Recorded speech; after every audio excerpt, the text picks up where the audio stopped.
네, 방남 중인 현송월 북한 삼지연 관현악단 단장 등 북측예술단 파견 사전점검단의 2일차 공식 일정이 진행되고 있습니다. 현송월 단장이 이끄는 북한예술단 사전점검단은 방남 이틀째인 오늘 서울에서 공연 후보지를 둘러보고 북으로 돌아갈 예정입니다. 고영환 전 북한 외교관, 또 조한범 통일연구원 선임연구위원, 김대영 국가전략연구원 편집연구위원과 함께 자세한 이야기 나눠보도록 하겠습니다. 세 분 어서 오십시오. 어서 오세요. 자, 일단 고영환 외교관님께 전 외교관님께 외교적인 그 의미부터 짚어보겠습니다. 일단 어제 오전 9시경에 경의선 육로를 통해서 NDL을 통과하면서 본격적인 방남 일정이 시작된 건데요. 일단 경의선 육로가 열린 게 2016년 2월 이후에 개성공단 전면 중단 이후에 거의 2년 만인데요. 일단 남측을 방문하는 것도 현 단장이 되긴 최초인데 그 의미를 좀 짚어볼까요, 먼저? 그러니까 그동안의 남북 관계가 아직 꽁꽁 얼어붙었던 건 사실입니다. 사실은 뭐 핸드 마이크 들고 시신 찾아가시오 하고 판문점에서 하는 건 이건 뭐 정말 19세기 아프리카에서나 있을 이야기 같은 이야기인데 예. 어쨌든 경의선이 열리고 네. 판문점이 열리고 이제 또 경의선이 열리는 거는 적잖은 외교적 안보적 의미를 가집니다. 적어도 남과 북이 소통할 공간이 생긴 것이고 그 통로를 통해서 현송월이라고 하는 존재감 있는 인물이 와서 뭐 서울 오늘 둘러보고 어제 강릉 둘러보고 한 것 자체는 정말 우리가 뭐 우리 국민 모두가 원하지 않겠습니까? 북한이 비핵화를 하고 한반도 긴장 수위가 낮아지고 평화적인 분위기로 이어가서 남과 북이 공동 번영을 이루자. 이것은 그 누구도 막을 수 없는 대전제인데 사실은 작년도 말까지만 해도 막 뭐 핵실험하고 미사일 쏘고 막 그러다가 지금 이렇게 가니까 참 국민들도 당혹스러운 점이 없지 않아 있는 건 사실인데 그래도 현송월 단장이 저렇게 내려오는 건 그래도 무기 들고 내려오는 것보다 미소 들고 내려오는 건 훨씬 의미가 있는 것 같습니다. 자, 장충체육관에 저희가 조금 전에 간 걸로 알고 있는데요. 상당히 시설이 괜찮은 것으로 알고 있는데 일단 점검이 상당히 빨리 이루어졌고 다시 버스로 이동한 모습을 조금 전 보셨습니다. 네, 강릉 지역에서 공연장을 둘러볼 때는 뭐 관심이 있었던 지역은 굉장히 오랜 시간 동안 둘러봤었던 걸로 알고 그렇습니다. 있는데 오늘은 두 군데 모두 굉장히 빨리 둘러보는 것은 저희가 좀 어떤 의미로 볼 수 있을까요? 사실 엄밀히 보면요. 1박 2일 동안 저렇게 짧은 시간 동안 무대 점검이 끝날 수가 없어요. 사실은 뭐 한 군데만 하더라도 정말로 제대로 된 공연을 한다고 그러면은 제가 보기에는 아마 그 장소마다 숙박 정도 하면서 그 파악을 해야 되거든요. 그렇기 때문에 이번 방남은 그런 물론 실무적인 뭐 준비도 있지만 큰 틀에서 보면 이제 사실은 결국 평화 공세의 일환이라고 보여집니다. 다시 말해서 뭐 실무적인 준비 일부도 있지만 결국 지금 여기 연합뉴스 TV도 그렇지만 지금 모든 언론이 지금 시선이 집중되어 있지 않습니까? 네네. 그렇게 본다고 그러면 사실은 뭐 1박 2일 동안에 저렇게 많은 것을 볼 수는 없죠. 그렇기 때문에 강릉의 경우에는 뭐 이제 그 굉장히 비중 있는 공연이 있을 거고요. 서울의 경우에도 뭐 그렇긴 하겠지만 큰 틀에서 본다고 그러면은 사실 이제 아주 세밀한 점검은 좀 어렵죠. 그렇기 때문에 전반적인 어떤 상황 점검 정도를 이번에 마친다고 보는 거고요. 다르게 본다고 그러면 뭐 10시간 이상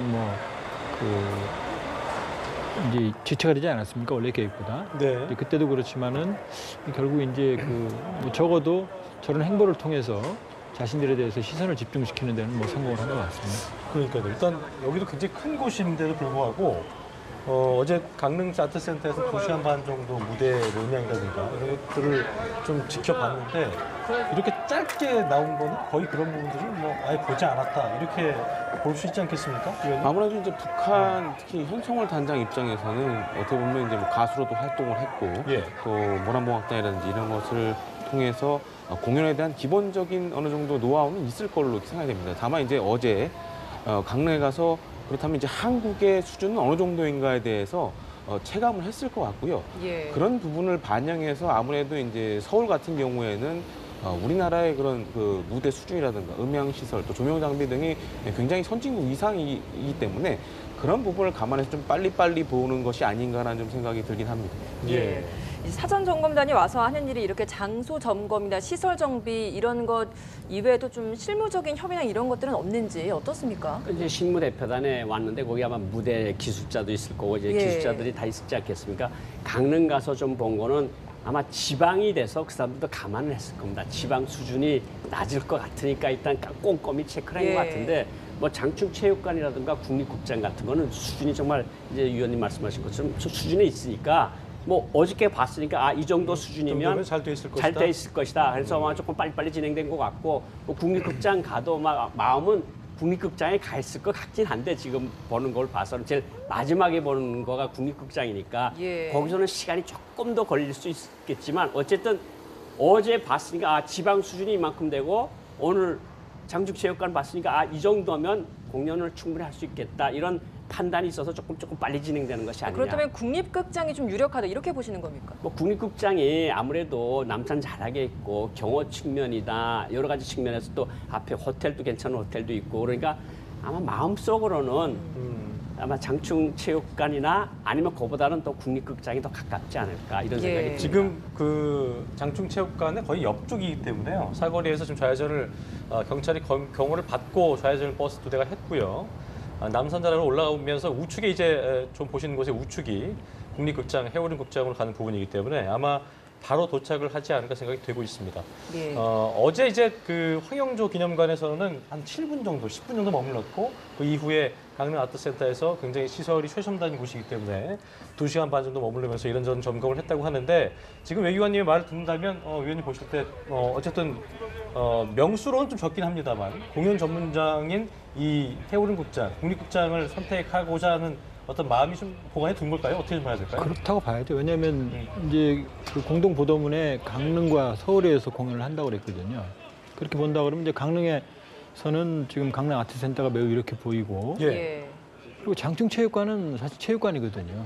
그렇기 때문에 지금 북한이 그동안 했던 그런 여러 가지 공연이라는 성격을 봤을 때 그 특성에 맞춰서 준비를 한다고 그러면 좀 시간이 걸릴 거예요. 무대 세팅이 시간이 좀 그렇죠. 걸리겠죠. 그러나 예. 이제 국립극장은 원래 지금 문화예술 공연하는 공연에 그 적합한 곳이고 또 남산이라고 하는 지역에 상당히 뭐 경호라든지 예. 아니면 수용 인원이라든지 여러 가지 어떤 그 우리 측에서 볼 때도 상당히 편리한 지역이거든요. 그렇기 때문에 아마 장충체육관은 뭐 북한의 태권도 시범단이 공연을 한다고 그러면 뭐 상관은 없겠죠. 그렇게 본다고 그러면 아무래도 그 강릉 아트센터에서 이루어진다고 그러면은 뭐 국립극장이 가장 상징적인 지역이라고 볼 수 있죠. 네, 오늘 오전 서울역에 도착해서 잠실 롯데호텔에서 점심 식사를 하고 제일 먼저 잠실 학생체육관을 둘러봤습니다. 그 후 이제 장충체육관을 둘러보고 바로 조금 전에 지금 막 국립극장을 도착을 했는데요. 버스가 예. 도착해서 그곳에서 문이 열리고 내리고 있는 모습 지금 현장 화면 함께 보고 계십니다. 네. 네, 이렇게 보고 돌아가면 오늘 바로 결정이 내려지는 것은 아니고 또 앞으로 추후에 이제 북측에서 판단을 해서 결정을 통보해 올 것인데 어느 정도 걸릴 것이라 예상하십니까? 저기 아마 저 동영상 전문가가 따라붙었을 겁니다. 북한 측에서. 그래서 모든 시설들을 꼼꼼히 점검하고 동영상도 찍어 가서 뭐 북한에서 구수회의라 그러는데 자기네 어떤 TF나 지휘부 회의를 하겠죠.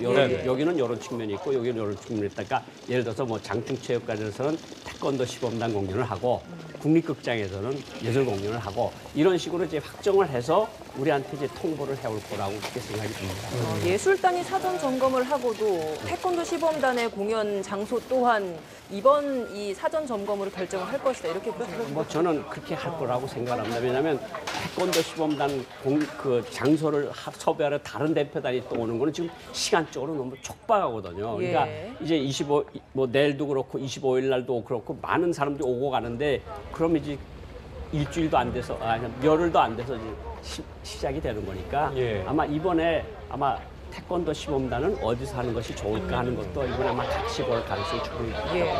자, 국립해오름극장에 도착한 현송월이 주변 관계자들과 함께 단장 일행이 지금 올라간 모습을 계단을 통해서 올라간 모습을 보셨습니다. 지금 조금 전에 이제 국립극장 도착 모습이고요. 현재는 국립극장 내로 들어간 상태입니다. 자, 1,500석이라고 해서 저희가 왜 그걸 여쭤봤냐면요. 강릉 쪽에서는 명수에 대한 어떤 아쉬움이 있었기 때문에 아까 이제 장충체육관 같은 경우는 시설도 괜찮을 뿐더러 물론 체육관이긴 합니다만 그 교대 세팅이 함원된 부분이고 4,500 정도까지 수용이 가능하기 때문에 이게 뭐 공연이 또 무료로 될 수 있다는 가능성도 뭐 말이 나오길래 결과적으로 명수를 좀 더 확보할 수 있는 그리고 인접성도 지하철역과 가깝기 때문에 오히려 또 그쪽도 뭐 생각해 볼 수 있지 않을까라는 생각을 해볼 수 있을 것 같은데 어떻게 좀 보겠어요? 근데 이제 이번의 경우에는 현장 인원이 몇 명이냐는 중요하지 않죠. 아마 저게 중계되는 게 중요하고요. 중계요. 예, 예. 전 국민적 관심사에도 진행이 되기 때문에 현장 규모, 그러니까 현장에서 즉석에서 관람할 수 있는 인원이 중요한 게 아니고 예. 공연의 완성도를 중계할 수 있는 시설이 훨씬 더 중요하거든요. 그렇게 본다 그러면은 아까 이제 고 의원님 말씀하셨지만은 지금 태권도단 박람회에 대해서는 사전 준비단의 계획이 지금 없어요. 잡힌 일정에. 그렇게 보면 지금 말씀하신 대로 장충체육관은 아마 태권도 시범단을 위한 사전 점검했을 가능성이 있고요. 예. 그렇기 때문에 이제 비교적 빨리 끝날 거고 제가 보기에 어떻게 끝날지 모르겠습니다만 국립극장은 좀 시간이 걸릴 것 같아요. 점검하는데. 그렇게 예. 본다 그러면 뭐 국립극장이 가장 적합한 장소라고 볼 수 있죠. 네, 현재 국립극장의 모습을 저희가 화면으로 전해서 보여드리고 있습니다. 옆에 네. 보면 경찰 인력들이 굉장히 많이 투입되어 있는 상황이거든요. 보니까 이제 거의 구중대 인력이 투입됐다고 하는데 많은 인력들이 여기 투입됐습니다. 어떻게 보십니까? 아무래도 혹시 발생할 수도 있는 그런 돌발 상황에 대비하기 위해서 뭐 이례적으로 좀 많은 경찰 병력들이 동원된 것 같고요. 기본적으로 경비 경호 같은 경우에는 로우 키로 하느냐 아니면 하이 키로 하느냐가 굉장히 중요합니다. 그러니까 예. 이렇게 일종의 시위 형식으로 많이 이런 인원이 배치되어 있다는 걸 보여줌으로써 그러한 돌발치 않은 상황을 미리 억제한다라는 그런 개념도 사실 갖고 있기 때문에 그런 측면에서 아마 그런 많은 인원을 동원한 것 같고요. 최소한 한 3개 정도의 방어선은 구축한 걸로 이렇게 지금 보여지고 있습니다. 예. 외 의원님은 그건 어떻게 좀 삼엄한 경기에 대해서 어떻게 좀 바라보셨어요? 뭐 저게 이제 동영상 촬영가가 쫓아왔던 안 쫓아왔으면 아마 우리 보고 찍어달라 그래가지고 그 화면을 김정은 위원장한테 보여줄 겁니다. 워낙 관심이 많은 예술 분야고 예. 관심이 많은 사람이 단장으로 왔으니까 한국에서 어느 정도의 대우를 해줬느냐 그걸 직접 눈으로 보고 싶겠죠. 김정은 예. 위원장으로서는. 그러니까 뭐 그런 측면에서는 뭐 의미가 있다. 그렇게 볼 수 있지만 또 저렇게 너무 많이 있는 것도 사람들이 우리 한국 국민들로 보기에는 약간 과유불급이 아니냐 뭐 이런 시각도 있을 수 있는데 어쨌든 우리나라로서는 최대한 많은 북한 사람들이 와서 최대한 많은 시설들을 보고 최대한 많은 것을 느끼고 가게끔 하는 것도 우리 목적 중에 하나니까 뭐 여러 가지를 고려한 의미가 있다고 생각이 듭니다. 예, 강릉에서 VIP룸에 머물 때도 한층 전체를 비우기도 했고 또 이번에 서울로 올 때도 열차를 임시 열차로 운행을 하면서 아예 혼자서 이용을 했단 말이죠. 이런 것들이 보면 좀 이런 의전은 저희가 좀 어떻게 봐야 하는 건지 어떻게 보십니까? 그러니까 일반적인 시각으로 보면 과잉이죠. 예를 들어서 이제 일본이나 미국이나 혹은 뭐 다른 국가에서 저러한 성격의 어떤 그 방문단이 왔다 그러면 저렇게 안 하죠. 그럼 이제 지금 두 가지 면인데요. 예. 결국 이제 남북 관계의 특수성이라는 측면, 그 측면 하나 봐야 되는 거고 또 하나는 지금 일각에서 이제 청와대도 인지하고 있지만 이런 여러 가지 재반 뭐 단일팀 구성이나 이런 부분에 대해서 이제 이렇게 달갑게 보지 않는 그런 시선도 있거든요. 예. 근데 그런 일반적인 수준에서 본다고 그러면 뭐 충분히 그런 여론에 동의할 수 있지만 그러나 사실은 지금이 바로 이제 1월 1일 날 김정은 신년사에 시작해서 20일 만에 지금 벌어지는 일들이거든요. 근데 3주일 전만 하더라도 한반도에서 뭐 분노와 화염이라든지 무슨 군사적 옵션이라든지 예. 그다음에 미국의 최첨단 전략 무기들이 전전 배치된다든지 하는 어떤 사실은 준전이 상황까지 갔었거든요. 이렇게 보면 사실은 이번 평창 올림픽이라는 시각만 본다 그러면은 사실은 과잉이다 이런 말이 나올 수 있겠지만 정부는 사실 평창 올림픽을 평화 올림픽으로 만들어서 이 한반도의 고도의 격화된 긴장 국면을 평화적인 분위기, 즉 비핵화의 어떤 계기로 만들려는 고민이 들어있는 거거든요. 예. 그렇기 때문에 평창 올림픽만 보지 마시고 큰 틀에서 정부의 어떤 그런 전략적인 선택 그런 맥락에서 본다고 그러면 조금 이해될 수 있다 이렇게 볼 수 있겠습니다. 예. 일반적으로 보았을 때는 과할 수 있지만 현재 남북 관계 개선의 문제를 고려했을 때는 필요한 조치였다라고 보시는 것 같습니다. 네, 이게 지금 이런 의전의 문제도 있었지만 사실 지금 계속 조명되고 있는 게 현송월 단장이 무슨 옷을 입었는지, 그리고 아침에 뭘 먹었는지, 점심에 뭘 먹었는지 이런 것들이 언론에 굉장히 많이 조명이 되고 있는 상황이거든요.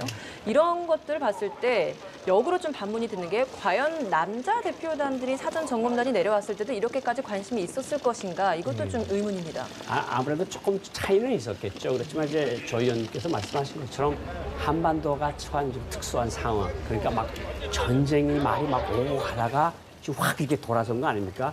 물론 평창 올림픽 이후에 무슨 일이 벌어질지는 사실 아무것도 모르는데 그래도 평창 올림픽만은 잘 끌어가서 그것을 모멘텀으로 해서 긴장을 낮추고 비핵화를 이루고 하자는 정부의 기본적인 방향은 저는 옳다고 생각을 합니다. 그런데 저도 여기서 지적하고 싶은 게 뭐냐면 예를 들어서 강릉에서 서울로 오는 기차에 한 개량만 그 사람들 태우고 와도 감동을 하겠는데 한 개 열차를 임시 열차를 편성한다 그러는 거는 일반 국민들의 시각에서 볼 땐 저게 지금 무슨 얘기냐 이런 말이 충분히 나올 수가 있는 거거든요. 그러니까 두 가지 측면을 생각해 볼 수 있는데 한반도 긴장 국면이라는 낮추는 측면이 하나 있을 수 있고 저거를 다 이야기하면서 갈 거 아닙니까? 우리 측 안내 요원들이 당신네들을 위해서 오늘 지금 특수 열차를 만들어가지고 당신들만 타고 가고 있습니다. 그러면 저 사람들 기분이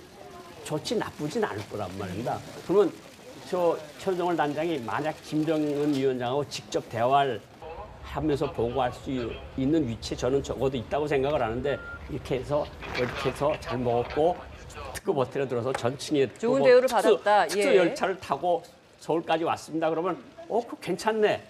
이런 반응이 나올 수도 있는 거거든요. 그러니까 사실은 이게 과유불급이라는 측면도 있지만 또 한반도의 어떤 특수한 상황이라는 것도 좀 고려를 해야 되는데 어쨌든 이걸 잘 맞추기가 정말 신의 한 수가 필요한 거지.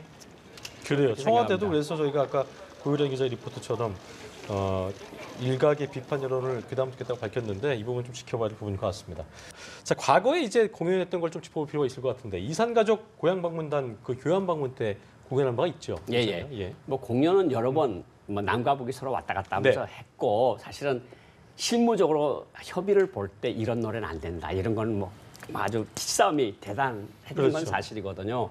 그래서 이번에 관현악단 와서 공연할 때 관현악단이라고 하는 게 우리는 오케스트라지만 북한은 관현악단이라는 게 관현도 들어가지만 악도, 음악도 하고 무용도 하는 그런 거거든요. 그러니까 아마 체육실무회담보다도 먼저 진행을 했어요. 예술단 보내는 문제를. 그러니까 북한이 얼마나 이 공연에 지대한 관심을 보이고 있느냐. 그러니까 문제는 정말 저 북한 사람들이, 북측 사람들이 약속한 것처럼 정말 민속무용과 세계 명곡만 할지 아니면 그래도 우리 민족인데 우리 민족 노래를 북한 노래를 좀 몇 개 넣어야 되지 않겠습니까 하는 말들이 꼭 나올 것 같은데 그때 북한도 행동을 잘하지 않으면 오히려 안 한 것만 못하는 경우가 생길 수도 있다.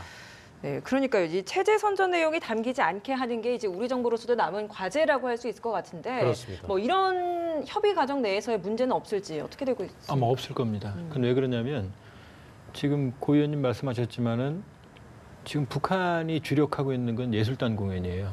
그러니까 이번에 행사를 통해서 뭐 북한의 체육의 우수성 이런 걸 보여주는 목적이 아니고 그러니까 지금 고도로 집중되고 있는 군사적인 압박과 대북 제재 국면을 이완시키겠다는 게 목표거든요. 그렇게 본다 그러면은 지금 일사천리로 진행이 되고 있잖아요.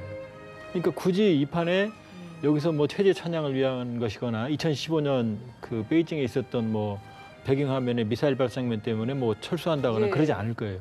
오히려 아주 서정적이고 예술적이고 대중적인 어떤 공연을 통해서 오히려 북한 체제에 대한 새로운 어떤 이미지를 만드는 데 주력할 것으로 보여지거든요. 그렇기 때문에 뭐 무리하게 사실 김정은 정권도 바보가 아닌 이상 뭐 그런 행사를 해가지고 얻을 수 있는 게 거의 없다는 걸 알고 있죠. 그렇기 때문에 오히려 아마 상당히 비정치적인 어떤 그런 공연 중심으로 이루어질 가능성이 높습니다. 네, 그런 반면에 지난 토요일에 이제 사전 점검단이 방남을 하기로 한 과정에서 뭐 우리 측 언론에 대한 좀 부정적인 대북 제재와 관련된 부정적인 언론을 좀 비판을 하면서 일단 방남을 좀 전격 취소하는 상황도 있었기 때문에 좀 이런 부분도 좀 한편으로는 걱정이 되는 부분도 있긴 하거든요. 네, 그렇습니다. 근데 이제 과거 이제 남북 회담이나 이런 데 참여했던 그런 통일부 기자들 얘기를 들어보면은 사실 그 우리 언론에 대한 인식이 우리하고는 좀 많이 좀 다른 걸로 이렇게 생각이 되는데요. 특히 이 이름을 거론하기 좀 뭐하지만은 대표적인 우리나라의 뭐 조중동 같은 경우에도 북측 관계자들은 그 정부에서 운영하는 신문 아니냐라는 식으로 이렇게 접근하는 경우가 상당히 많았다고 합니다. 그만큼 우리 언론에 대한 이해도가 좀 상대적으로 떨어지고 있거든요. 예, 그밖에 이제 우리나라 같은 경우는 언론의 자유가 있는 나라 아닙니까? 반면에 이제 북한 같은 경우에는 이제 주로 관영 매체를 통해서 자기들의 입장을 전달하는데요. 아무래도 그런 부분에 있어서 괴리감을 좀 갖고 있는 것 같고, 또한 우리 정부가 사실 뭐 그런 대부분의 중요 매체들이 대부분 정부에서 운용하는 것이 아니라 뭐 기업들이 이제 운용하는 경우도 많은데, 그런 것을 정부가 조장하는 거 아니냐라는 식으로 좀 그런 잘못 이해하는 부분도 있기 때문에 그런 부분에 있어서 북한 측이 좀 우리의 언론 시스템에 대해서 설명할 부분도 있다고 보여집니다. 예. 어쨌든 좀 그 일각에서 부는 비판은 이제 과도한 좀 환대가 아니겠느냐 이런 부분인 건데 그런 부분 저희가 다시 한번 지켜본다 말씀드렸었고요.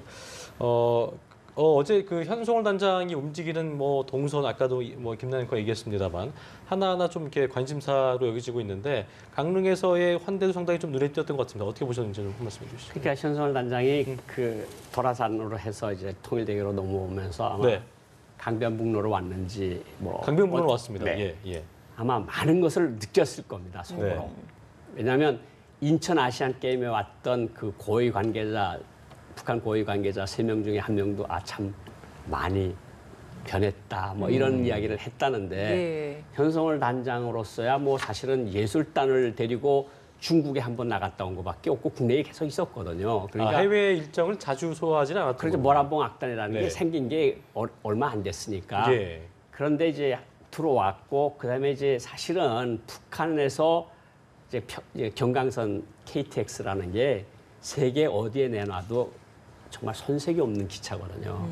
그런 기차를 타고 가면서 느끼는, 그리고 가면서 시골 풍경들을 볼 거 아닙니까? 소달구지 끌고 다니던 북한의 농촌하고 모든 것이 다를 거 아닙니까? 그러니까 아마 많은 것들을 속으로 느끼고 있을 겁니다. 그리고 사실 뭐 우리로서도 사실 현송월 단장 같이 김정은 위원장에게 직접 보고를 할 수 있는 인물이 많은 것을 보고 느끼고 갔으면 하는 바람이 있어서 아마 잘해줬을 겁니다. 뭐 한 끼 15만 원짜리 먹이면 뭐 어떻습니까, 좀.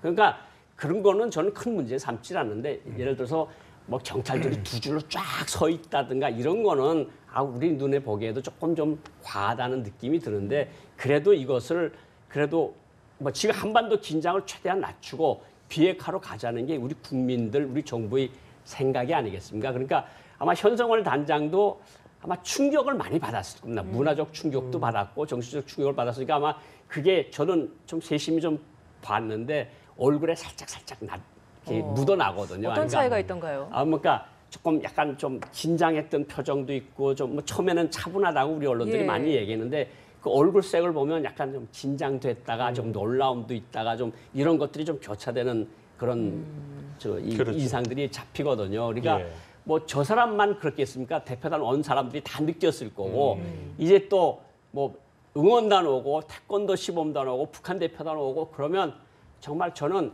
잘해주는 게 맞다고 생각을 합니다. 잘해줘서 정말 우리 한동포고 당신들하고 싸울 생각 전혀 없다, 우리는. 그러니까 당신네가 조금만 방향을 틀어서 좀 하면 남과 북이 이렇게 좀 잘 살 수 있는데 이런 것들을 느끼고 가도 우리는 충분히 얻을 수 있는 것을 얻었다, 이렇게 생각을 하는데, 제가 우려하는 거는 평창 올림픽 이후 정세가 정말 우려가 많이 되는 거죠. 이후가. 자, 일단 아까 말씀하신 외국위원님께서 말씀하신 대로 외국 해외 일정을 많이 소화하지 않았기 때문에 어쨌든 평화올림픽이라는 점에서 그런 모토가 있는 점에서 상당히 관심이 가는 부분이기 때문에 언론도 집중 보도를 하고 있는 건데요. 개인적으로는 뭐 상당히 좀 부담이 될 수도 있는 부분이 없지 않아 있을 것 같다는 생각인데 어떻게 좀 보고 계세요? 현송월 그 단장 자신한테요. 그렇죠. 모란봉 악단이 2012년에 만들어졌거든요. 그러니까 2009년에 이제 은하수 악단이 만들어졌고, 그렇기 때문에 사실은 2009년이면은 김정은이 후계자로 등장한 시기입니다. 그러니까 김정은 이전에 선대 김정일 때는 사실 이제 영상을 통해서 이제 대중 선동을 했다고 보면, 김정은은 사실 음악 정치를 하고 있거든요. 근데 사실은 음악 정치가 훨씬 더 역동적이죠. 돈도 덜 들고 준비 시간 그렇죠. 예. 그렇기 때문에 그런 김정은 음악 정치 중심의 현송월이 있거든요. 예. 뭐 일각에서 열애설도 나오고 그러지만 제가 보기에는 뭐 그럴 가능성은 높아 보이진 않고요. 만일에 그랬다면 저 같으면 저렇게 보내지 않을 거예요. 그렇기 때문에 그럼에도 불구하고 내려보냈다고 한 것은 사실은 현송월이 지금 김정은 음악 정치에 상당한 역할을 하고 있고 또 당 중앙위원회 후보위원까지 지금 올라가 있기 때문에 굉장히 사실은 정치 의상이 높은 인물이에요. 북한에서도. 그렇게 본다 그러면 지금 고 의원님 말씀하셨지만 현송월이면 그래도 유년기는 모르겠지만 예. 적어도 북한에서 최고 스타의 길을 걸어온 사람이거든요. 그럼 굉장히 화려한 생활을 했을 텐데 예. 근데 그런 사람이 사실은 이제 베이징 외에는 가본 적이 없는 사람이 지금 남한에 와서 사실은 생전 접해보지 못한 새로운 문화를 알고 있는 거죠. 그렇게 본다 그러면 아마 여러 가지 좀 부담스럽고 개인적으로도 상당한 의미가 있을 그렇죠. 수도 있겠고요. 국민들이 보시기에 좀 그런 부분도 있겠지만은 현송월이라는 시각을 통해서 북한에 전해지는 어떤 효과도 무시할 수 없다 이렇게 볼 수 있죠. 예. 네, 사전 점검단 남한의 풍경이 좀 다소 생소할 것 같은데 또 하나 좀 눈에 띌 것 같은 부분이 이번에 점심 식사를 제2롯데월드 옆에 있는 롯데호텔에서 했잖아요. 예. 북한에서도 초고층 빌딩이 있다라고는 들었습니다만 우리 제2롯데월드와 비교해서는 훨씬 좀 낮을 것 같기도 하고요. 이 제2롯데월드를 보고도 좀 생각이 좀 많이 남달랐을 것 같습니다. 네, 그렇습니다. 특히 이제 앞에 KTX 얘기해 주셨는데 북한 같은 경우에는 사실 우리나라와 달리 중요한 교통수단이 사실 열차입니다. 그렇기 때문에 다른 교통수단에 비해서 관심이 많았을 걸로 이렇게 생각이 되는데요. 현송월이 앞서 말씀해 주신 대로 중국 외에는 가본 나라가 없고 그렇기 때문에 아마 이번에 처음으로 어떻게 보면 이런 좀 고속 열차를 탄 걸로 보여지고요. 이 밖에 이제 제2롯데월드 사실 가장 최근에 우리나라에서 만들어진 대표적인 또 건축물 아니겠습니까? 거기다가 또 서울시내 전경을 또 볼 수 있는 그런 것이기 때문에 어떻게 봤을 때는 정부에서 조금 그런 부분을 좀 이제 안배를 한 것 같아요. 그러면서 이 발전된 서울의 모습도 좀 보여주고요. 특히 이제 언론에서 사실 이 현송월의 패션에 대해서 굉장히 많이 주목을 하는데 사실 남북 문제 자체가 굉장히 복잡하고 어렵지 않습니까? 사실 일반 분들이 보기에는. 다만 이제 북한 주민들이 뭘 입고 뭘 먹냐 이런 것들은 상당히 원초적인 그런 질문이고 또 그런 데 관심이 많은 것 같습니다. 그래서 사실 저도 놀랐던 게 현송월이 이번에 오면서 입었던 옷들이나 이런 것들 보면은 당시 이전에 그런 북한의 여성들에 비해서 굉장히 좀 세련되고 특히 이제 화장 기법이라든가 이런 것들도 많이 발전된 모습을 보여주고 있는데요. 어떻게 보면 변화된 그런 김정은 시대의 그런 시대상을 보여주는 게 바로 현송월이 아닌가 이렇게 좀 생각이 듭니다. 지금 모습에 나오는데 이제 그 재킷을 벗었을 때 보니까 이 배지가 좀 눈에 띄더라고요. 김정일과 김일성이 새겨져 있는 이 배지라고 하죠. 그 부분 어떻게 좀 보셨어요? 그러니까 이제 앞에서도 이야기를 했는데 저희들 북한 외교관들이 외국에 나가서 제일 주의 깊게 보는 게 도로하고 철도입니다. 도로하고 철도 수준을 보면 그 나라 발전 수준을 보고 인프라를 보는 거군요. 그렇죠. 인프라를 보는 거죠. 그러니까 물이 얼마나 맑은지 그러면 정화가 잘 된다는 소리 아닙니까? 그 베를린 중앙역 같은 거, 파리 북역 동역 같은 거 보면 차선이 얼마나 넓은지 차들이 얼마나 빽빽하게 서 있는지 이런 걸 보고 이 나라를 판단하는 기준이거든요. 그러니까 저는 고속도로로 가지 않고 KTX를 간 거는 정말 신의 한 수였다 이런 생각이 들고요. 사실은 저 패션 이야기를 하는데 제가 이영호 외무상 우리 후배고 외무성 부상들도 많이 알고 대사 부인들도 저는 외교관이었으니까 그렇죠. 대사 부인이나 외무상 부인도 저런 은여 털목걸이 같은 거 못하거든요. 그러니까 저것만 하나 봐도 현송일이라는 여성이 누리고 있는 지위가 얼마나 대단하냐. 그 위상이 대단하다. 그걸 느낄 수 있죠. 네, 현재 저희가 이 시각 국립극장의 화면 생중계로 보여드리고 있습니다. 일단 앞서서 이제 잠실학생체육관과 장충체육관을 둘러봤던 것과 비교하면 굉장히 오랜 시간 동안 저기 머물고 있는 거거든요. 저희 시간은 한 2시쯤 넘어 들어갔기 때문에 벌써 한 20분 넘게 좀 시간이 지나갔네요. 네, 앞서 강릉에서와 좀 비교를 해봤을 때 마음에 있는 곳을 좀 오래 머물고 있다 이렇게 봐야겠죠. 그러니까 이제 저쪽에서 선택하는 건 아니고요. 아마 처음부터 강릉 아트센터하고 국립극장이 얘기가 됐을 거예요. 그리고 이제 그 외에 몇 곳을 더 보겠다 이런 수순이었지. 저 사람들이 와가지고 지금 몇 개 보면서 선택할 수 있는 상황은 아닌 거거든요. 아마 사전에 선택지를 준 게 아닐까요? 그렇게 줬겠지만 그러나 충분히 저 사람들도 가지고 있는 사전의 정보라든지 아니면 남북 협의 과정이라든지 이런 통해서 아마 암묵적으로 사전에 협의는 됐을 겁니다. 그러나 그 외에도 혹시나 이제 뭐 다른 선택지가 있을 수 있으니까 보는 거기 때문에 아마 모두에도 말씀드렸지만 저기선 더 있을 겁니다.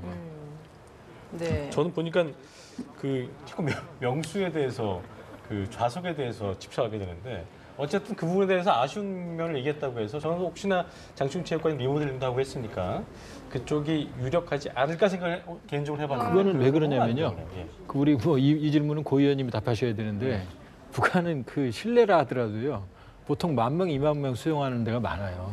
그러니까 대중적인 어떤 그런 대중 동원 어떤 정치나 대중 문화 때문에 그렇기 때문에 이제 저 사람들이 처음에 볼 때는 그 정도 작으면은 사실은 좀 양이 안 차죠. 그러니까 1,000명과 4,000명은 큰 차이가 없는 거군요. 그러니까 뭐 이들 볼 때는. 인민군 체육관이라고 하는 것도 6,000석 실내 공연장이 6,000석이거든요. 예. 뭐 평양 체육관 같은 데서 한다 그러면 막 15,000명, 20,000명 들어가고.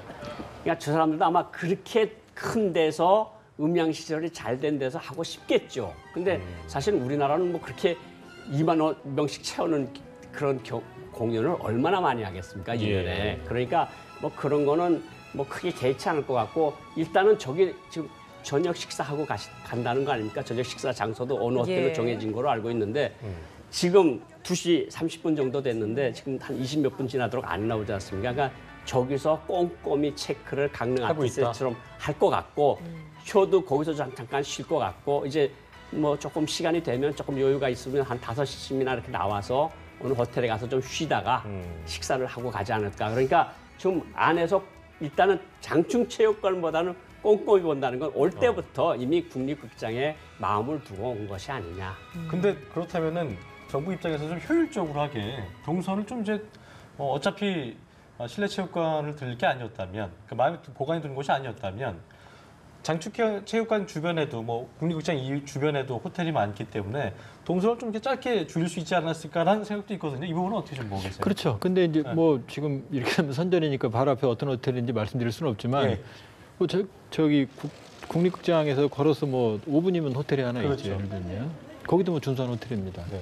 근데 보면 여러 가지 정부가 이번에 고심한 흔적이 있는 것을 보면 결국 그 정부의 속내 중에 하나는 물론 이제 500명 정도 추정되는 대규모 인원 방남도 허용을 하고 또 이런 파격적인 의전이나 어떤 것도 보면은 사실 이 사람들 눈을 통해서 북한에 전해지는 효과도 의도한 것 같아요. 그렇기 예. 때문에 그런 지금 다소 국민의 뭐 일부의 따가운 시선을 의식했음에도 불구하고 예. 특별히 잘 편성한다든지 아니면 그 롯데월드 네, 옆에 제2 롯데호텔에서 타워. 한다든지 네. 아니면 그런 의견들에 신경을 좀 쓴다고 봐야겠죠. 그러니까 이제 아까 고영환 외교관님 말씀대로 그 기관사람들의 그 인프라들, 뭐 도로라든가 어떤 빌딩이라든가 마천 같은 이런 것들을 좀 보여줌으로써 어떤 그 동선의 묘도 좀 있었겠네요. 우리 정부 입장에서는. 동선이 예. 악마는 디테일이 있다는 말이 여기 어울리는지는 모르겠는데 예. 이런 조그만 것들이 잠깐 보면서 큰 거를 느끼거든요. 그러니까 베를린 중앙역에 딱 내렸을 때, 야, 이 철도선이 이게 도대체 한 50개. 그러니까 이게 예. 그렇죠. 평양역은 4개, 5개밖에 없는데 예. 서울역도 마찬가지 아닙니까? 저 사람들도 다 공부를 한 사람이고 대학 공부를 한 사람이고 다 그래도 우에서 그래도 좀 지위를 누리는 사람들인데 예, 예. 딱 보면 아, 이 나라 발전 수준이 어느 정도구나 하는 걸 알 수 있는 위치에 있는 사람들이 아니겠습니까? 그러니까 동선의 묘학이라 그럴까요? 어쨌든 실제로 외교관님께서도 북한에서는 엘리트셨기 때문에 딱 그 비교되는 어떤 것들을 봤을 때는 어떤 뭐 차이를 느끼셨을 거 아니에요. 그러니까 그걸 좀 저희들이 말씀해 주신다면. 예를 들어서 모스크바에서 기차를 타고 벌가리아를 갈 때 딱딱딱딱 하는 거하고 예. 소리 나는 거하고 뭐 프랑스에서 파리에서 마르세유 갈 때 그 소막 이것도 다 신경을 써서 듣거든요. 그러니까 이 철도 이음목이 얼마나 매끄럽게 잘 연결이 됐는지.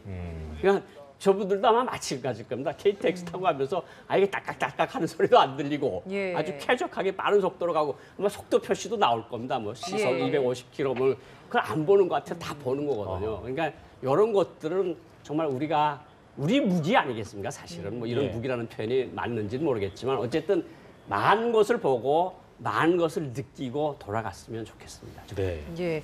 지금 이렇게 북한 사전 점검단을 우리 문체부에서 지금 맞이하고 있는 것인지 통일부에서 맞이하고 있는 것인지 어딘가요? 예, 합동 지원단을 구성한다고 그랬죠. 예. 통일부가 차관이 단장이 되고 예. 그렇기 때문에 아마 정부 차원의 이제 합동 지원단이 구성이 된 것 같고요. 사실 저 정도의 어떤 이제 이번 말고도 여러 차례 있지 않습니까? 어느 부처에서만 이것을 기획하기는 어려운 거고요. 예. 그러니까 정부 차원의 대응이 이루어지고 있다 이렇게 봐야겠죠. 알겠습니다. 자, 아까 이제 공연을 관현악단이 내려오게 되는데요. 모란봉악단에 대한 관심도 컸었고, 네. 근데 결과적으로 어떤 정치색을 띠는 거에 대한 그 우려라든가 부담 때문에 그런 것들을 관현악 자체는 또 다르기 때문에 그런 면을 좀 부각시키기 위해서 고려해서 관현악단이 내려온 거라고도 볼 수 있겠죠. 어떻게? 저는 조금 달리 어떻게 의견을 보십니까? 달리하는데 예. 사실 모란봉이라고 하는 건 평양시에 있는 봉우리 하나입니다. 근데 삼지연이라고 하는 거는 정치적 의미가 많이 들어간 의미입니다.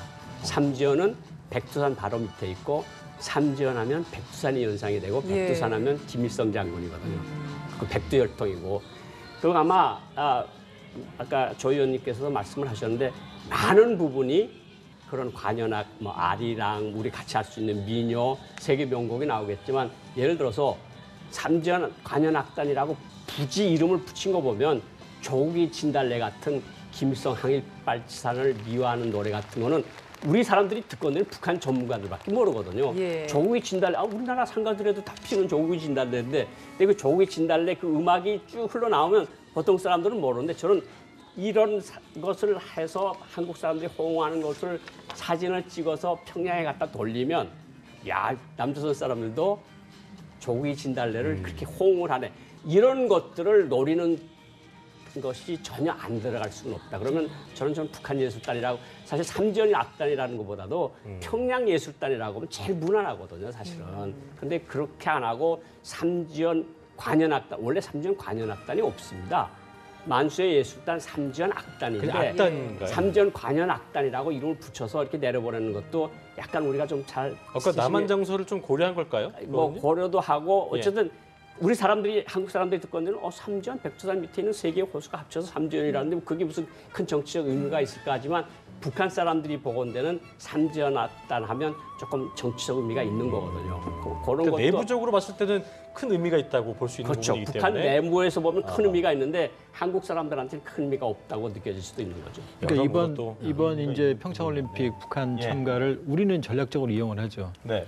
근데 북한도 전략적으로 이용을 하거든요. 그건 무슨 말씀이냐면 김정은의 신년사에서 북한의 공화국 창건 70주년 올해 그 다음에 평창올림픽을 민족의 경사라고 그랬거든요. 예. 그럼 그 속내는 뭐냐면 자기네가 유일한 합법 정부고 우리는 사실 하나의 그 행사거든요. 예. 그러니까 이걸 통해서 노골적이지는 아니지만 자신들의 어떤 정치적인 어떤 최대한의 선전 효과를 노리겠다는 것이고 또 체제 결속을 노리는 여러 가지 효과를 도모하겠다는 거죠. 그러니까 양측 다 전략적인 목표가 서로 있다고 봐야겠죠. 예. 북한으로서는 또 우리들한테 아니면 세계에 홍보하고 싶은 마음이 간절할 겁니다. 그러니까 아마 우리가 그런 것을 제의하니까 이제 금방 받아 물었고 예. 그래서 뭐 마식령 스키장 같은 거는 뭐 한두 시간 보면 뭐 스키 전문가들이야 금방 보면 알지 않겠습니까? 그런데 그렇죠. 아마 금강산 공동 행사를 하는 데서 약간 시간이 좀 더 많이 지체가 될 것이 아니냐 이런 그렇습니다. 생각이 예. 듭니다. 네, 우리 정부가 이제 2박 3일간의 일정으로 방북을 하는 거잖아요. 방남을 했던 북측 사전 점검단은 1박 2일간의 일정으로 이것들 다 마무리됐는데 우리는 하루 더 머뭅니다. 뭔가 좀 더 짚어볼 것들이 많은 것인지 짚어볼 게 있다면 어떤 것들이 있는 겁니까? 많이 있죠. 일단은 이제 금강산 지역이 지금 방치된 지가 굉장히 오래됐거든요. 예. 그러니까 우리로서는 이산가족 상봉을 해도 결국 금강산에서 할 수밖에 없거든요. 그러니까 금강산 우리 쪽은 관심이 금강산이었을 거고 북한은 의도적으로 원산을 내세운 것 같아요. 지금 아까 마식령 속도 말씀하셨지만 고 의원님이 김정은의 고향이 원산이라는 건 거의 그 기정사실화되고 있거든요. 예. 왜냐하면은 고영이가 그 김일성의 그 생전에 어떤 인정을 못 받았기 때문에 강원도 원산에 태어났다는 게 거의 정설이에요. 그러니까 아마 김일성 생전에는 아마 그 김정은은 그 평양에 와봤을 가능성이 없고요. 그렇기 때문에 북한 보도 매체에 의하면은 그 강원도민에 대해서 형제와 같은 정을 이런 표현을 많이 쓰거든요. 그리고 마시닝 속도도 있지만은 강원도 정신이라는 것도 김정은 시대에 탄생했거든요. 예. 그래서 그다음에 원산 갈마 비행장을 이용한 원산 에어쇼도 있고 예. 마식령도 있고 이번에 신년사에서 원산 갈마 해양 관광 지구를 발전시킨다는 내용도 들어있거든요. 예. 그러니까 김정은 시대에 가장 핵심적으로 발전하고 있는 지역 또 의도적으로 부각시키고 있는 지역이 원산입니다. 그렇게 보면은 이번에 사실 원산 갈마 비행장은 우리가 뭐 굳이 갈 필요는 없거든요. 예. 근데 아마 지금 보도에 의하면 원산 갈마 비행장도 아마 들르는 걸로 돼 있거든요. 그렇기 때문에 북한 입장에서는 이번을 계기로 원산 갈마 해양 관광지구 사업을 좀 부각시키려고 하는 것 같고 여기에 이제 원산, 마식령 원산, 금강산, 평창으로 이어지는 어떤 이런 라인을 통해서 이제 김정은 정권의 또 하나가 이제 사실은 관광 산업의 부흥이거든요. 예. 이런 부분들을 부각시키는 의도가 있기 때문에 그러니까 현송월에 비해서 이제 기간이 늘어질 수밖에 없죠. 예. 그렇군요. 사실 저는 이제 마식령 스키장을 갔다 온 사람 한 번 만난 적이 있거든요. 네, 그래서 그 러시아 사람인데 사실 북한의 뭐 평양이라든가 여러 군데를 많이 이제 다녀본 사람인데 예. 사실 지금 이제 마식령 스키장에 가장 이제 문제시 되는 것이 이제 우리 훈련단이 가서 훈련을 해야 되는데 마식령 스키장이 그럼 국제 스포츠 규격이나 올림픽 규격에 맞게 이제 설계가 되어 있냐가 굉장히 중요한 예. 이슈가 될 수 있습니다. 근데 그 러시아 사람 중에 이제 평창 스키 관련된 것도 설계한 를 사람이 있는데 마식령 관련된 사진을 보였더니 올림픽 기준에는 다 충족을 한다라고 할 정도로 그만큼 스포츠 경기를 진행할 수 있는 만큼 수준이 된다고 하거든요. 그렇기 때문에 이번에 만약에 우리 이 정부 관계자들이 간다라면 어떻게 보면 마식령 스키장을 우리나라 정부 관계자가 가는 것도 이번이 처음이 될 수가 그렇죠. 있고요. 또한 이제 특히 동해선으로 이제 올라가게 될 경우에는 북한 지역 같은 경우에 이제 뭐 제설 작업을 해야 되는데 여러 가지 좀 문제가 있습니다. 그렇기 때문에 어쩌면 이제 항공편으로도 가야 될 그런 상황이 생길 수도 있는데요.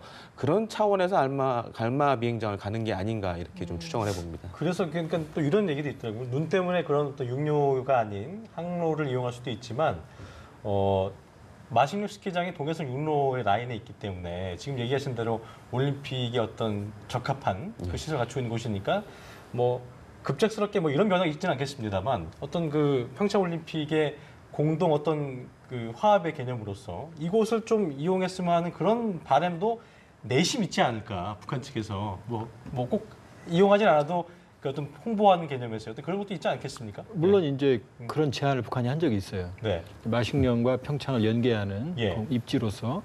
그리고 생각보다 마식령 스키장이 시설이 괜찮답니다. 예. 실제로 이용했던 외국인들이 그 지금 나오고 있는 곳인데 굉장히 큰데요. 예, 굉장히 괜찮은 것 크답니다. 같은데. 일단 시설 자체가 굉장히 크고요. 네.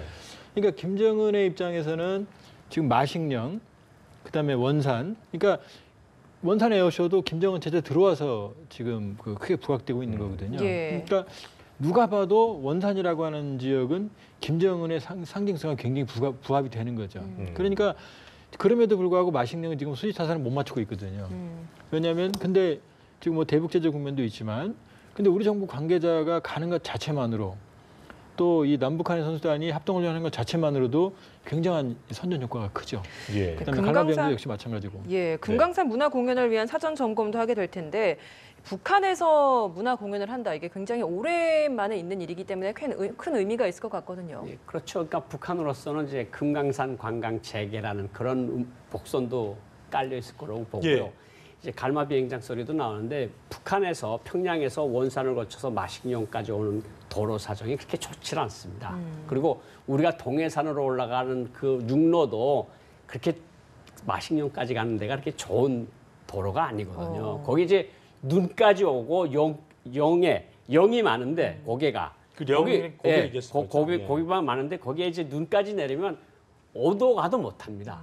북한 현실에서는 그러니까 아마 그래서 만약 특이한 상황이 생기면 갈마 비행장을 이용을 해서 거기서부터 마식령 스키장으로 가는 아니면 금강산까지 가는 뭐 이런 것들도 복선이 여러 가지가 있을 건데 어쨌든 우리 대표단이 2박 3일 머문다는 것은 사실은 점검할 게 한두 가지가 아니라는 거죠. 그러니까 그렇죠. 건물이 방치됐고 난방도 안 됐었고 쇠사슬이 걸려 있었고 거기 이제 모든 음량 설비들 들어가고 의자 좌석들 들이밀고 따뜻하게 난방 보장하고 전기선을 보장하고 이게 보통 일이 아닐 겁니다. 그러니까 2박 3일이지만 뭐 현성월 단장은 와서 그냥 있는 거 보고 가기만 하면 되는데 예. 우리는 여기 전기가 없다. 그럼 어떡할 거냐? 그러면 발전기를 가지고 들어와야 되느냐? 발전선을 동해바다에 띄워야 되느냐? 여러 예. 가지 문제들이 있으니까 아마 우리 정부가 그래서 충분히 2박 3일이라는 날짜를 둔 것 같은데 그래도 시간이 모자랄 근데 우리 가능성이 입장에서는 충분히 그 말씀하신 있습니다. 대로 그 정보가 하나도 없기 때문에 예. 뭐 2박 3일을 잡아놓긴 했습니다만 진짜 시간이 촉박할 수도 있겠네요. 시간이 전혀 더 걸릴 수도 촉박하게. 있고 더 예. 필요할 수도 있고 필요에 따라서는 3박 4일도 될 수도 있다. 그 이런 동해선 생각입니다. 육로란 게 얼마나 험준한 거예요? 그러니까 제설 작업 같은 거는 이제 어떤 동해산 엄두낼 수 없는 육로에서 그런 분인가요? 금강산까지는 가깝습니다. 그런데 마식령까지 들어가는 도로가 문제예요. 아 금강선부터 그쪽 육로는 괜찮은데 네, 이 동해 마식령까지 우리 가는 휴전선에서 금강산까지 가는 거는 길이가 길지 않아서 괜찮은데 예. 금강산에서 마식령까지 가는 그 도로 상태가 좋지 않다는 거죠. 그게 이제 엄청나게 예, 눈도 그죠. 많고 그리고 눈도 많고 고개도 많고 그래서 그리고 또 평양에서 오는 것도 쉽지가 않습니다. 와서 그 원산에서 좀 우회를 해야 되는군요. 다시 오는 게 고개를 여러 개를 넘어야 되거든요. 근데 눈이 오면 차가 꼼짝을 못 합니다. 그러니까 합동공연 아닙니까 말 그대로. 그러니까 예. 북한도 아마 갈마 비행장으로 와서 비행기로 와서 예술단이 올 가능성이 높고 우리도 필요하다면 갈마 비행장까지 가서 예술단이 거기서 움직일 가능성도 있고 그러니까 어쩌면 2박 3일이 모자랄 가능성도 있다. 그리고 마식령 스키장에서 공동훈련 같은 거 할 때 비용 같은 부분도 있잖아요. 그러니까 저희가 이제 대북 제재 그런 부분들 여러 가지들을 고려했을 때 이게 우리가 다 된다 이렇게 되면 또 문제가 될 수 있어서 이런 부분도 좀 정부가 고려를 해야 되는 부분인 것 같습니다. 그건 아마 이제 이동편 같은 경우는 이제 우리 차량을 가지고 가게 되면 뭐 비행기라든지 그런 예. 문제가 없고요. 또 아마 그 정도는 이제 북한이 편의를 제공할 겁니다. 왜냐하면은 마식령에서 실제로 그 우리가 그 훈련을 하는 건 선수단이고 예. 공연은 금강산이거든요. 그때 대규모 인원은 이제 금강산으로 이동을 하는 거고. 예. 그러니까 마식령 정도의 편의는 뭐 제가 보기에는 뭐 대북 제재는 큰 문제가 없을 겁니다. 그 정도의 편의는 저쪽에서 제공하는 거니까요. 네, 오늘 사전 점검단이 경의선 육로를 통해서 왔고 이제 예술단도 올 때 경의선 육로를 이용할 텐데 선수단이나 선수단 대표단 관련된 사전 점검단이 올 때는 또 동해선 육로를 또 이용을 한다고 들었습니다. 이 두 개가 다른 육로를 이용하는 이유는 어디에 있을까요? 뭐 아무래도 개성공단 문제가 있을 거고 금강산 금강산 관광 재개 문제가 있을 거고 또 오이사 제재 조치 해제 무력화 문제도 있을 거고 더 나아가서 유엔 제재 문제도 있을 거고 그러니까 지금 북한이 걸려 있는 게 첩첩산중이거든요. 사실. 예. 그런데 이제 예를 들어서 뭐 대표단 단장에 뭐 최령해가 온다. 우리 독자 제재 대상이다. 뭐 또 우리가 선수단이 저 마식령에 가서 타는데 아니 뭐 사실은 요 돈이 얼마쯤 이렇게 듭니다. 근데 또 우리 선수 사람들이 가면 아유 뭐 우리가 그만큼 좀 사는데 뭐 그런 문제도 있을 수 있는 거거든요. 그러니까 뭐 이제 조 의원님께서 말씀하신 것처럼 뭐 우리는 당신네 와서 몇백 명씩 있는 거 우리가 편의 보장하니까 그 편의 보장해 주라.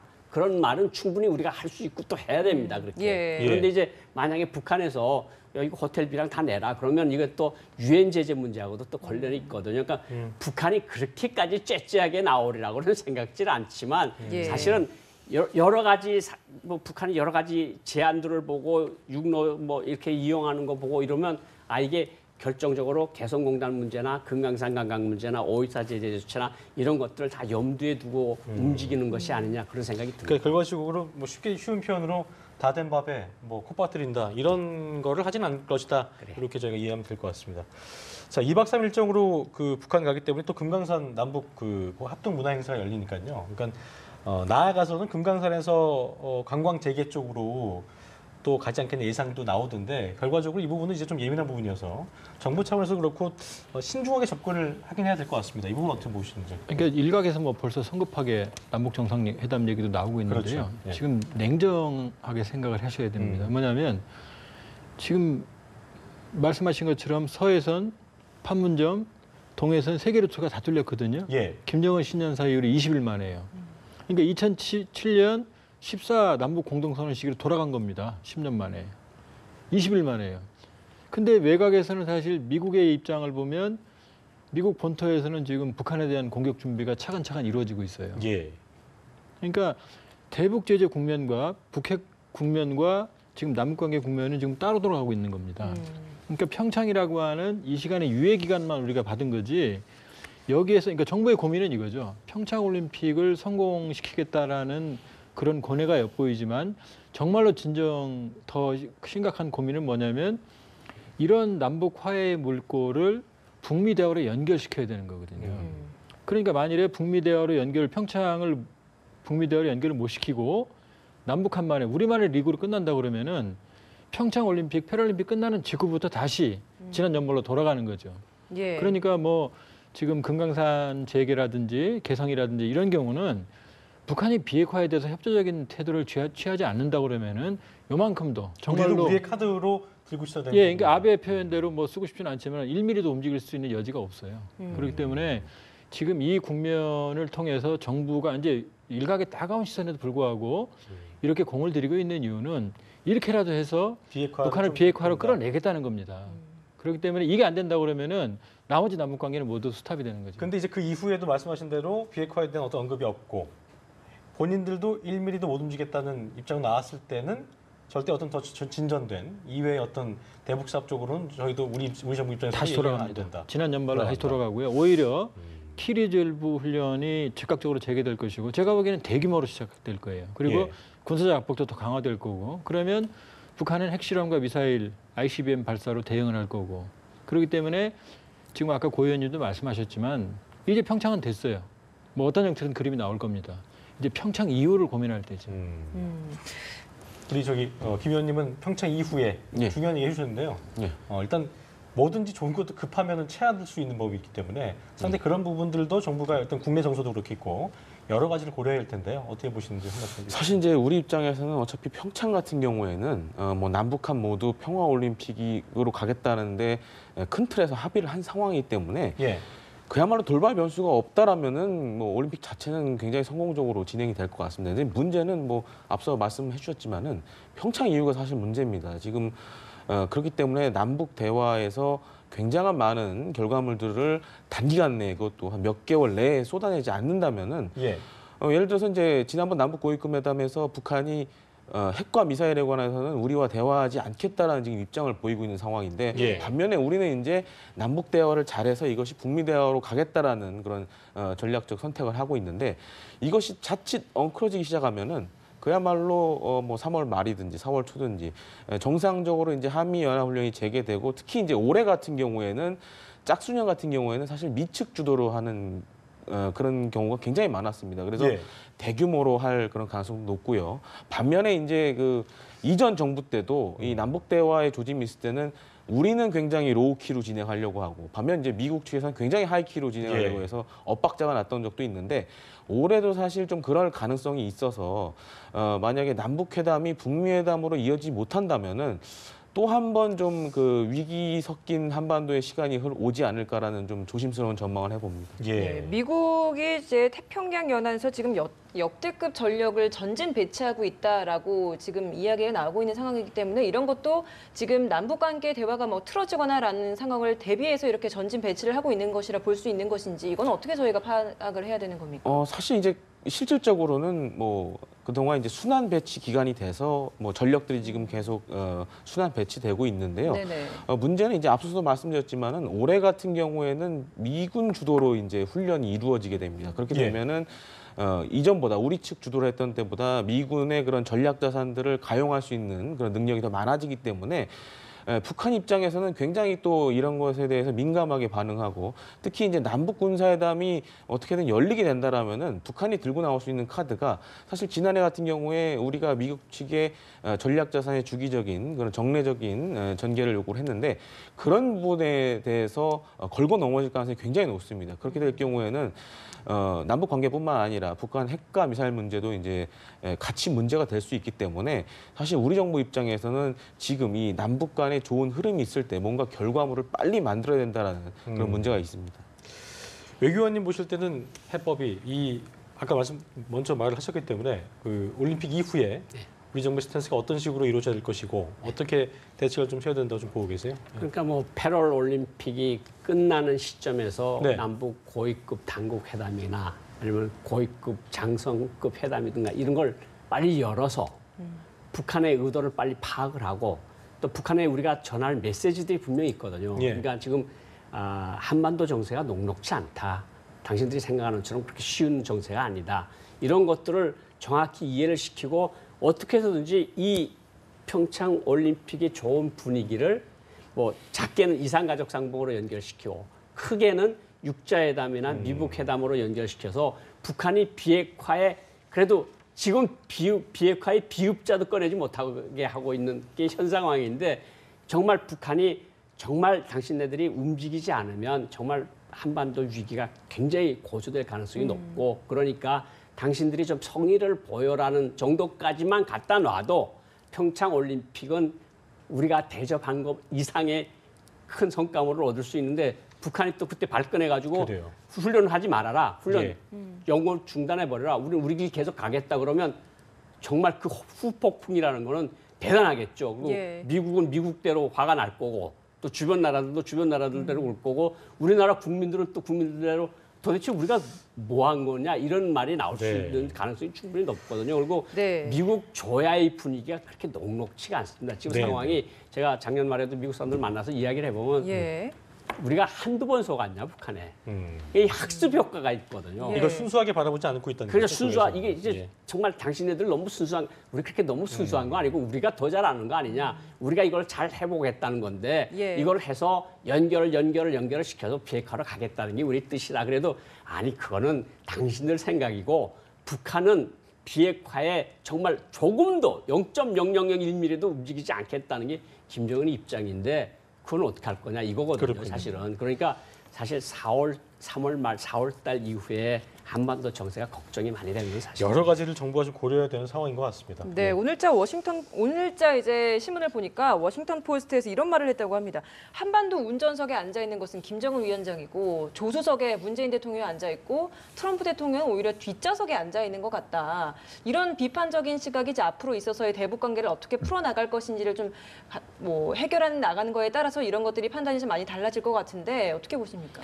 글쎄요, 저는 뭐 거기에 동의하지 않습니다. 왜냐하면 그동안 한반도 운전자론이 사실은 좀 뭐라 그럴까 빛을 못 발했죠. 그런데 적어도 물론 이제 나중에 결과가 문제입니다만은 평창 올림픽이라고 하는 문 대통령이 주관하는 행사에 누가 올지는 모르겠지만 북한의 고위급이 오기로 했어요. 그리고 미국도 뭐 지금 트럼프 대통령이 오느냐 안 오느냐 안 중요하거든요. 펜스 부통령을 대표단으로 하는 단장으로 하는 고위급이 오기로 했거든요. 그러면 우리가 주관하는 행사에 양쪽 고위급이 지금 오는 거거든요, 대표단이. 그럼 북미가 거의 뭐 무력 충돌 직전까지 상황에서 고위급 대표단이 온다면은 오히려 평창에서 안 만나는 게 이상하죠. 또 어떠한 형태로든 의견 교환이 이루어질 수 있다고 보는 거죠. 그러니까 여기까지는 뭐 김정은 판처럼 보이는 것 같지만 우리가 지금 고 의원님도 말씀하셨지만 알고도 당하는 거거든요. 그렇기 때문에 이 상황은 충분히 정부가 과실을 지금 걷고 있다 볼 수 있고요. 다만 이 평창 이후에 이 평화의 모멘텀이 연결이 돼야죠. 대화의 분위기로. 이제 그렇지 않다 그러면 우리 정부가 북한으로부터의 부담, 미국으로부터의 부담, 이중적인 부담에 직면할 수 있죠. 네, 우리 정부의 어떤 외교 운영의 묘를 저희가 기대해보면서 오늘 대담 여기서 마무리 짓겠습니다. 지금까지 고영환 전 북한 외교관 그리고 조한범 통일연구원 선임연구위원 그리고 김대영 국가전략연구원 편집위원 세 분과 함께 긴 시간 동안 이야기 나눴습니다. 고맙습니다. 고맙습니다.